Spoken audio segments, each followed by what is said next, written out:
Welcome to online classes, my dear student. Today's topic: recent reforms in Indian money market. Since a long time, the Indian money market has been characterized and disintegrated, ill-developed, ill-liquid, shallow, and repressed. The seventh plan period, however, witnessed an remarkable improvement in the whole situation and working of the money market in India. The the authorities positively accepted certain major recommendations of the Chakravarti Committee and Committee Wagul Committee. In this context, and acted upon in due course of time. In fact, the celebrated reports of these two committees, the era of the financial liberalization and innovation in the Indian monetary system. Next, the Indian money market has started becoming more deep and wide owing to a number of innovative measures undertaken by the authorities towards its structural reforms and the financial liberalizations. Number one, deregulation of interest rate. From May 1989, the interest rate on call money, interbank term deposits, etc., was abolished.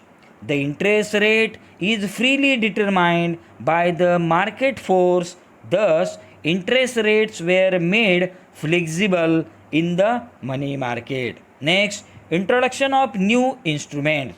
On the recommendation of Wagul working groups, the RBI has introduced many new money market instruments like 182 days, 364 days, treasury bills, certificate deposits, commercial papers, etc., through which the government of India raised funds from the market from short periods.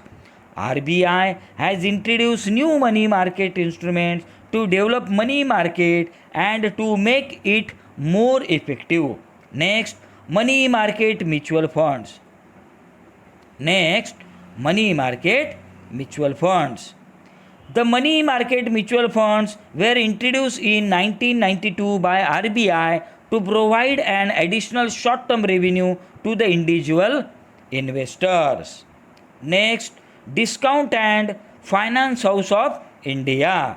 The Discount and Finance House of India was set up in 25th April 1988 to develop the money market and to provide greater liquidity to money market instruments. It was set up jointly by RBI and commercial bank and financial institutions. Next, introduction of repos and reverse repos.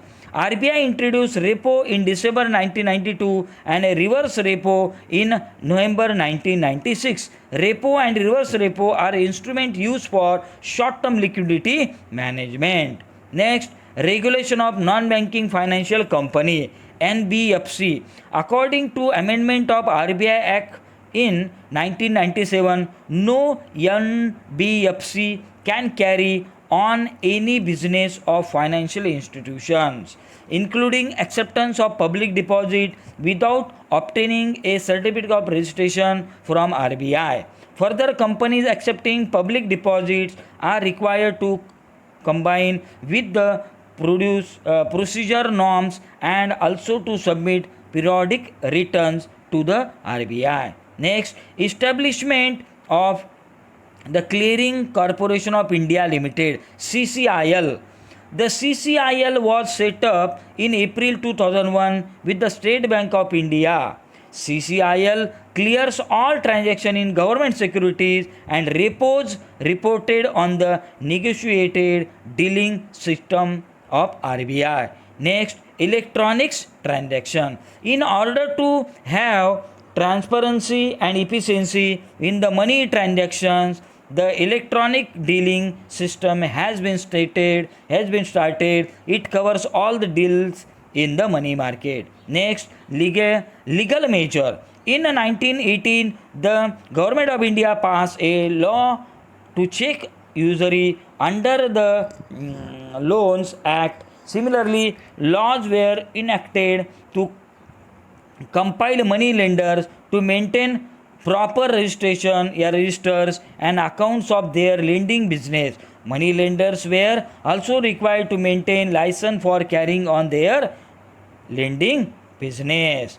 Next, link between indigenous bankers and commercial papers. Setups were taken to establish relation between indigenous bankers and commercial papers. Next, uniform chit funds laws. Nidhis and chit funds where are recognized by laws are required to be registered under the Indian Company Acts.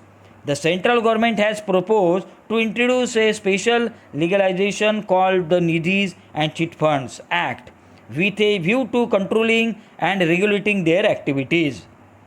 Next, Liquidity Adjustment Facility LAF. The Liquidity Adjustment Facility was introduced by RBI in June 2000.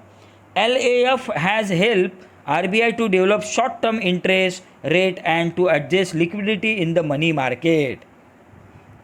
Conclusion. In conclusion, we must say that despite all these efforts, no effective measure have been taken so far to integrate the unorganized part of the Indian money market with its organized part. The gap existing between these two vital parts is a serious impediment to the effective implementation of the monetary policy and credit control measures to the RBI. Thank you, my dear students.